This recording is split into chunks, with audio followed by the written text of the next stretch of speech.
अस्सलाम वालेकुम मौलाना साहब, मेरा नाम मेसम है। मैं गिलगित से बिलोंग करता हूँ। फ़र्ज़ और वाजिब में क्या फ़र्क है, तो ज़रा मुझे ये बता दें। मकतब जाफरिया के नज़दीक फ़र्ज़ और वाजिब एक ही हैं, कोई फ़र्क नहीं है, यानी कि वही फ़र्ज़ है वही वाजिब है। अहले तसन्नुन के नज़दीक फ़र्क और वाजिब में फ़र्क है, वो मुफ्ती साहब वाज़ेह करेंगे। जी, हमारे यहाँ जो नस्स क़तई से साबित हो, यानी बराह रास्त कुरान करीम की आयत हो।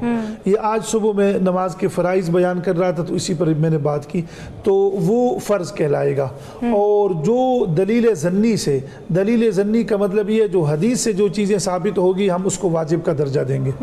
ठीक है। अच्छा मुफ्ती साहब, एक और सवाल ये है कि अगर किसी घर में कोई वफ़ात पा जाए, फौतगी हो जाए, तो हम आम ये सुनते हैं कि उस घर में खाना नहीं पकाना, चूल्हा नहीं जलाना 3 दिन तक, इस बारे में भी फरमाइए। जी ठीक है। ये हज़रत जाफ़र तैयार रदी अल्लाह ताला अन्हु जब शहीद हुए, जो हज़रत अली रदी अल्लाह ताला अन्हु के भाई हैं, और इनको तैयार इसलिए कहा जाता है कि इन्होंने दाएं हाथ से झंडा गिरने नहीं दिया।